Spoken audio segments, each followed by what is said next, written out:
Alright, what is good, ladies and gentlemen? It is the Master Reviewer back again with another review, and today we are doing a review for John Wick Chapter 4. Yes, that is right, I finally watched the fourth John Wick. I rewatched the fourth John Wick movie, and it was... we'll get into it. I want to mention, before I start, I was listening to a couple of my previous videos, and I am still trying to work on that habit of saying, when I don't know what to say. I'm trying to work on that because I was heard in the recordings that it was very annoying, so I am still working on that. So I apologize for any of you who found that annoying. So this movie is called John Wick Consequences in Japan, which is the VPN that I used to watch this, and we'll get into it, starting with the characters. So starting off, you have John Wick, very good as usual, Keanu Reeves. He does a great job of playing John Wick. Other than that, you have Kane, played by Donnie Yen, who was a real standout in this movie. He did a very good job as this blind assassin from John Wick's past who was still a friend of John Wick, and he doesn't want to be in the position he is, but because he has a daughter and he doesn't want her to get hurt, then he is forced to end up going against John Wick. Other than that, you have Bill Skarsgård playing the Marquis, who I think is a good villain. I think he is like a good combination of the Adjudicator from the third movie and Santino from the second movie. And in terms of the villains, I would actually probably say he is probably one of the best ones in my opinion. I think he's slightly better than the Adjudicator and slightly better than Santino, and he's better than Vigo, so I would probably call him the best villain in the franchise so far. Winston, he is in this again. I liked him. He is always nice to see. You had Akira, who is the daughter of Koji, who was the friend of John Wick that ended up the one that ran the Osaka branch of the Continental. So he was good. Akira was also good. You have Killa, who was the one that killed John Wick's, not father, but the person that he was supposed to get permission from to join back into the family, but instead he ended up getting permission from Katya, who she was also good. You have the Harbinger, who is played by Clancy Brown, who is the voice actor of Mr. Krabs from SpongeBob, so he was good in this as the Harbinger. Sharon was in this, played by Lance Reddick, and I think at this point in time, this is the movie released after Lance Reddick died, sadly, so Sharon, he's in this at the beginning. His death is used pretty well, I guess, to establish the Marquis as a threat. Other than that, you have King back again, once again, Lawrence Fishburne, always nice to see him. Sheedy, who is the only character that I really didn't appreciate too much. He was the guard that kept on showing up throughout the entire film, and it felt like he kept getting defeated by John, or at least not defeated, but he was never able to kill John, so he just kept showing up throughout the film, and he felt kind of like, not incompetent, but he just never ended up getting anything done, it felt like. Finally, you have the Tracker, who was good. I liked him. I liked how he was like this, he was an interesting character because he was this bounty hunter, basically, that wanted to keep tracking John until the price for his bounty went up to a high enough price for his satisfaction. So I liked him as a character as well. He also had a dog, which was cool to see. So in terms of the characters, I will give the characters I'll say a 7.5 to an 8 out of 10. I would think they were between very good and great, and I'll be generous, I'll give it an 8 out of 10, I'll say. In terms of the plot, I actually don't really like this plot as much as the last movie. In the last movie, it was like very much tense with the entire city of New York hunting down John Wick and him trying to get out of excommunicado and fighting the High Table directly. And in this one, he's still in excommunicado, but you don't really have the same sense of that it felt in the first movie. The first movie, at the start of the first movie, you really felt a sense of urgency with him being hunted down by the entire city, with the clock ticking down. In this one, you don't have that same sense that the excommunicado had in the last film, it felt like, and the stakes really just aren't that high in this one. Like in the last one, you had Winston, who was also being hunted down, which evidently he is being hunted down in this movie, I guess, but this movie is more so about getting revenge on the High Table rather than the High Table and a bunch of assassins fighting John Wick. It felt like in the third movie he was being hunted, and in this movie he's doing more of the hunting, which is good and it's fun to watch. However, I still like it more when you have John Wick as the one he is still very much being hunted by like all of in the third act of the movie. He's like being hunted by all of France and stuff. So, but it was still, I did like the plot of the last movie better. Although this is still a very good plot, I would say I would give it a 7.5 out of 10. In terms of the settings, this one has some really nice settings. This one, out of all the movies, you have the most amount of different locations. You have Osaka at the start, looks very pretty, very beautiful. You have Berlin, which was a nice place to see. France at the end, which was also very nice. In the last movies, you had New York, you had Italy, and you see a lot of cool places in these movies.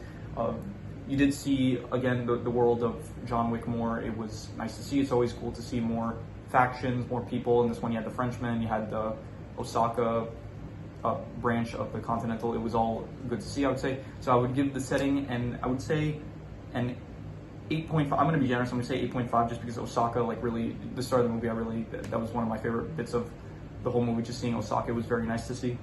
In terms of the action, I will give the action an 8.5. I would say it was amazing. I liked it a lot. There was so much good stuff with the fire breath shotguns, the Oni masked armored soldiers that attacked him in Osaka at the beginning of the movie, the dog fighting, all of the gun. I'm trying to focus not to say because it sounds annoying. There, I just did it again. Anyway, it's good. I liked all the action, and I would give it an 8.5. There is also some great different camera angles, some bird eye view shots of John Wick with the Dragon Breath shotgun. All of it, good stuff, liked it a lot.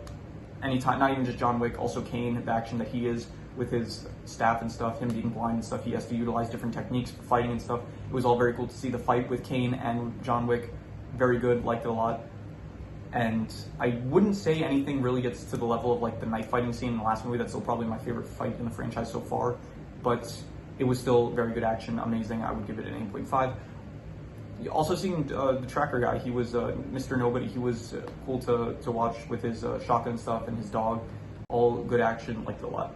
In terms of the suspense, I will give this one, like I said with the plot, it's like it feels less suspenseful than the last one. The last one you really got a sense of like urgency and like, wow, John is really being hunted right now. He has like no time to even patch himself up before he continues to be hunted. So in terms of the suspense, it is still suspenseful.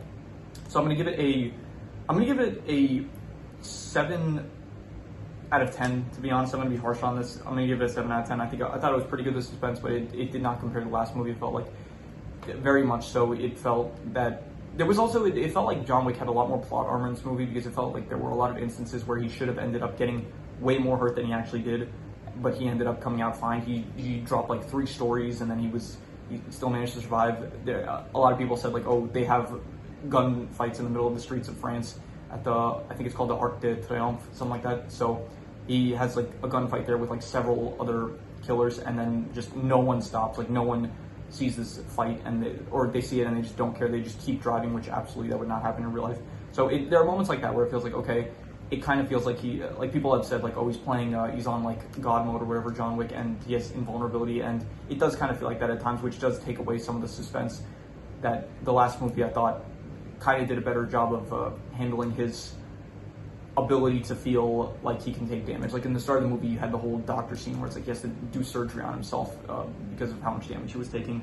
And so yeah, in terms of the worst thing, I don't know if there's necessarily anything that's like too terrible. The worst thing I would say is probably maybe just the runtime. I thought that this was definitely the longest movie out of all of them. I think this one, it lasted 2 hours and 50 minutes, which I guess you earned at this point if it's the 4th installment of your franchise, but at the same time, I think they could have like cut a few fights shorter, like maybe some of the areas in France, or maybe I really liked Osaka, but I thought also in Osaka, like there were some certain areas where it's like you could have cut out some of the fight scenes or something, like not cut out the fight scenes, but maybe shorten them a bit, because at times it does feel like, okay, he's just fighting like fodder enemies. So, you could have tightened it up a bit, made it a bit more smoother, maybe in Berlin, maybe cut some of that stuff out. But yeah, so I would say the worst thing is maybe just the runtime. I can't really think of anything too specific with the plot that I would find bad.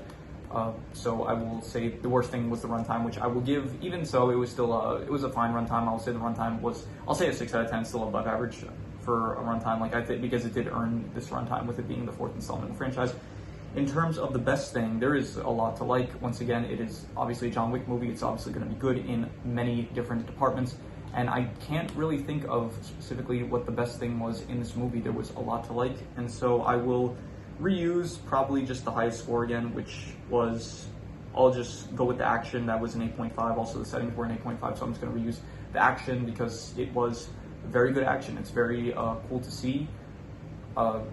it's nice watching all of the settings and the gunfights and stuff, and it's the usual stuff you get in the John Wick movies. So I will just add a number 8.5 to that. And before I do the calculations, I'll just speak about some extra details. The theme, once again, the theme, absolute banger. Loved it a lot. The theme of this franchise.